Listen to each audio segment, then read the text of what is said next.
Greetings, ladies and gentlemen, and welcome to this latest edition of Tales from Outer Space. Hope you enjoy. Story number 1. Danger Close, written by Average Cake Enjoyer. Zephyr grit his teeth, letting loose another bolt of mana towards a never-ending horde of hivers.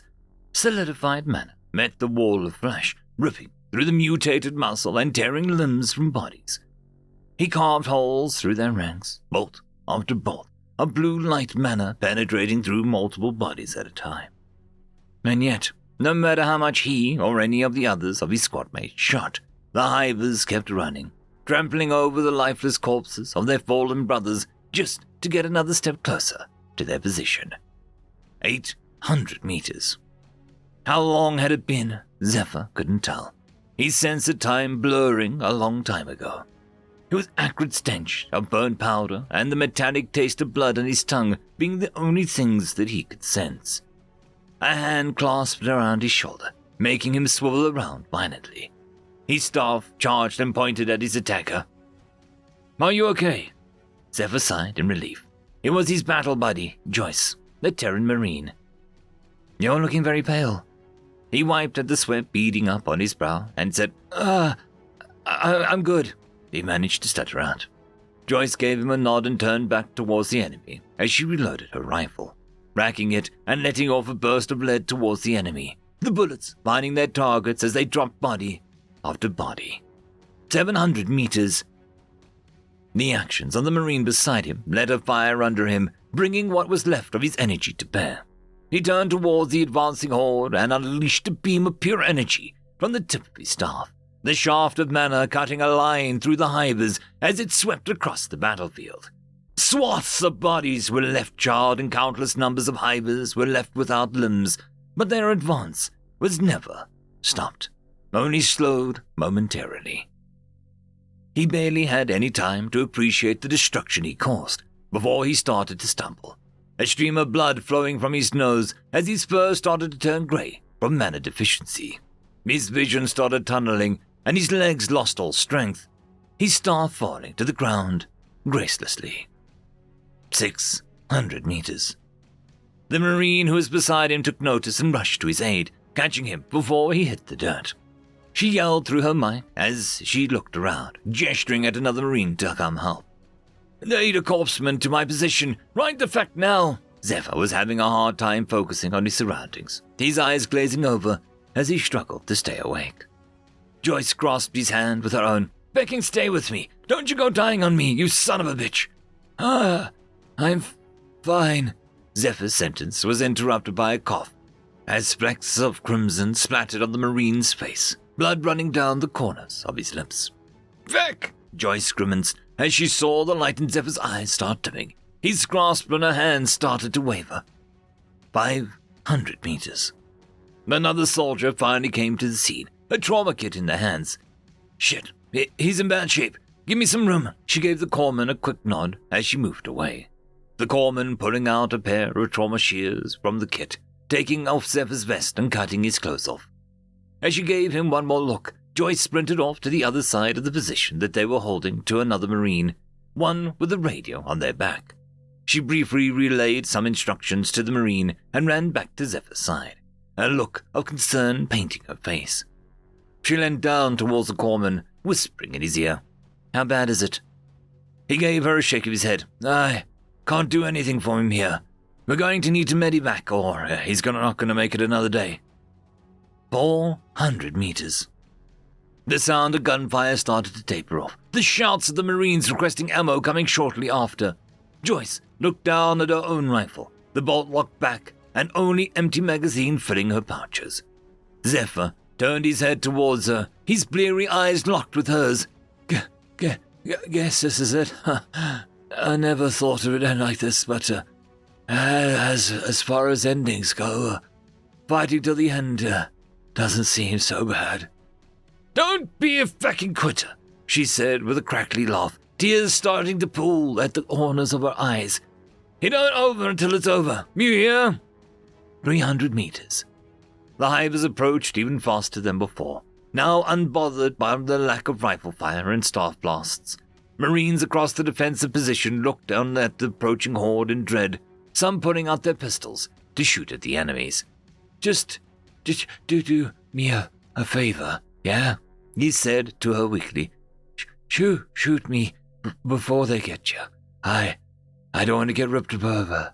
His sentence was interrupted by the roaring of jets in the distance. Holy feck!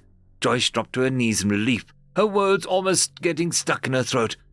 Took those boys long enough. The pair of jets soared overhead, flying over the mass of hivers, dropping canisters from their wings as they flew past. The canisters split open as they separated from the plane, revealing hundreds of bomblets as they fell. They landed squarely in the middle of the mass, a carpet of explosions sweeping over the horde of bodies. Clouds of terrain and chunks of flesh flew in all directions, a crimson mist and a shower of viscera staining the air like some form of macabre art piece. And yet, their shattered ranks of the horde pushed forward 200 meters. The jets turned and came in for another run, this time diving lower towards the ground. A flash of light and a cloud of smoke erupted from the noses of the planes, showering the remnants of the hivers with high explosive projectiles. Brrrt! Countless numbers of hivers were separated from their limbs, some falling face first into the ground, their legs gone from their knees down. Some disappeared completely, a shell hitting them directly, turning them into a chunky salsa. The last of the hivers stumbled forward, the only one left standing. It was a tattered mess, with bleeding gashes caused by fragmentation and burns littering its body. Clutching the stump of the arm it had left, it stared at the Marines ahead of it, with hatred burning in its eyes before collapsing to the floor in a bloody heap, unmoving. 100 meters, and no further. Cheers erupted from the battle line of Marines, whoops and yells of celebration filling the air around them. Some of the Marines finally broke down, falling to their knees, crying tears of relief. Zephyr could only manage a weak laugh as he grasped Joyce's hand one more time. You crazy bastards. His voice trailed off as his eyes slowly closed. Head lolling lifelessly in the hands of the corpsman holding him. Shit, don't die on us now. Call a medevac. He'll be fine. Just a little R&R and therapy is all he needs. Thanks, Doc. No worries. Call me if you need anything else. Will do. Zephyr slowly opened one of his eyes, the dust of sleep still crusting the corners of them. He was met with a blinding light above him before it slowly dimmed to show the concerned face of Joy. Both his eyes opened in shock before calming down again. I guess we didn't make it, huh? Is this next, Are you, an angel? He said morosely. Joyce gave him a playful shove on the shoulder. Cut it out, dumbass. You know how worried I was? She said with a laugh. Yeah. So, we made it out, How? Well, the flyboys turned everything on the field to mist, so it gave us enough time to get a dropship down to come evac us. Just barely, though. As soon as we were up and out of Dodge, another horde of them fecking showed up. You got it a bit closer.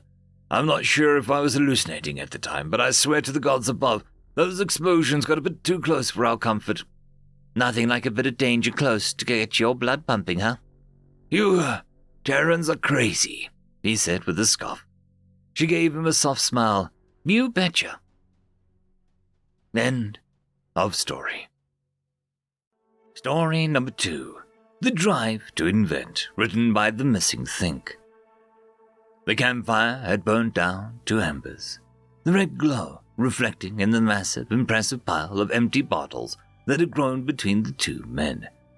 You know, Herb, for all mankind's inventions, the original is still the best. He gestured vaguely forward. You mean beer, Hank? Hard to disagree with you there, but I am not sure that I'd go so far as saying that it is the original. Not beer, you moron. Hank gestured forward. Fire. Where'd we be now? If some bright spark, he chuckled lightly, as the unattended pun. Hadn't come up with that. In the dark, probably, Herb replied with a laugh of his own. The two settled down into a companionable silence, broken only by the occasional pop of the fire and the hiss of the fresh bottle being opened. He laughed again. How do you figure that? Funny thing about inventions, you know. Herb started up again. They're all, every last one of them inspired by the same thing. Sex. Hank laughed again. Oh, so how'd you figure that? Well, take fire for a start. Do you think the guy who came up with that was thinking about cooking food or melting metals and such? No way.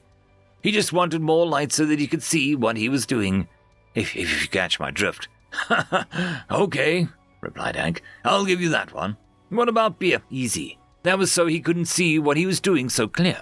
Both men laughed at that one, until silence settled around them once again. More crackles from the fire, more beer opened. Okay, Herb.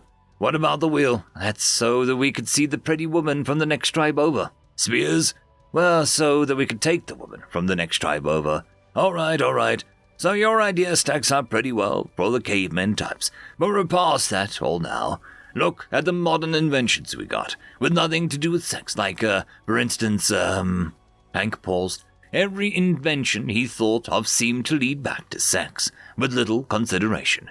Phones, talking to women. Cameras, the taking of pictures of women. Cars, there was a reason they came with the back seat. Computers, well, he wasn't the only one to call them porn machines. Finally, inspiration struck. Oh, what about spaceships? Wait, you think those alien types don't have women too? End of story. I would quickly like to thank the Tier 5 members, Marky, Cam Maxwell, Caspar Arnolds, Oakfield, Lord Azrakul, and it's difficult to pronounce. Thank you very much.